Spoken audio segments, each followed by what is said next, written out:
بسم اللہ الرحمن الرحیم۔ السلام علیکم دوستو، یہ 1282 ہجری کی بات ہے۔ سعودی عرب کے بریدہ شہر میں منیرہ نامی ایک نیک اور صالح خاتون نے مرنے سے پہلے اپنے زیورات بھائی کے حوالے کیے کہ میری وفات کے بعد ان زیورات کو بیچ کر ایک دکان خرید لیں، پھر اس دکان کو کرائے پر چڑھائیں اور آمدن کو محتاجوں۔ بہن کی وفات کے بعد وصیت پر عمل کرتے ہوئے ان کے زیورات بیچ کر بہن کے نام پر 12 ریال میں ایک دکان خرید لی۔ اس زمانے میں 12 ریال کی بڑی ویلیو تھی اور اسے کرائے پر چڑھا دیا اور کرائے کی رقم سے محتاجوں کے لیے کھانے پینے کی اشیاء خرید کر دی جاتی رہی۔ سلسلہ پورے 100 سال جاری رہا۔ 100 سال بعد دکان کی ماہانہ کرایہ 15,000 ریال تک پہنچ چکی تھی اور اس رقم سے ضرورت مندوں کے لیے اچھی خاصی چیزیں خرید کر دی جاتی تھی۔ پھر وہ دن آیا کہ سعودی حکومت نے بریدہ کی جامع مسجد میں توسیع کرنے کا فیصلہ کیا اور یہ دکان توسیع کی زد میں آ رہی تھی۔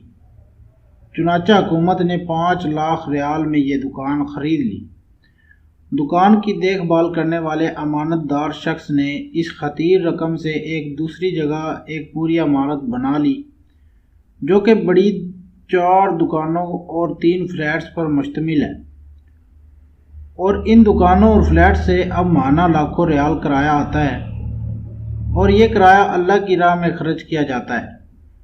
150 سال پہلے اس نیک خاتون نے 12 ریال اللہ کی راہ میں صدقہ جاریہ کے طور پر پیش کیا تھا۔ آج وہ 12 ریال لاکھوں ریال میں تبدیل ہو گئے۔ اس دوران جو اجر مرحومہ کو ملتا رہا ہوگا اس کا حساب کتاب تو اللہ ہی کو معلوم ہوگا۔ سوچنے کی بات یہ ہے کہ اگر وہ اپنے ان زیورات کو سماج کی روایت اور رسم کے مطابق اپنی بیٹی کو دیتی اور بیٹی آگے اپنے بیٹی کو دیتی، پوتی تک پہنچتے پہنچتے یہ زیورات بوسیدہ اور آؤٹ آف فیشن ہو جاتے، پھر کہیں پھینک دیے جاتے۔ لیکن اس نیک خاتون نے صدقہ جاریہ کا جو خوبصورت فیصلہ کیا، اس کی بدولت 150 سال سے زائد عرصہ ہوا لاکھوں محتاج لوگ اس سے مستفید ہو رہے ہیں۔ اللہ تعالیٰ کی راہ میں پیش کیے ہوئے صدقے کو حقیر اور کم تر نہ سمجھیں۔ اللہ تعالیٰ صدقات و خیرات میں برکت ڈالتا ہے اور بڑھاتا بھی ہے۔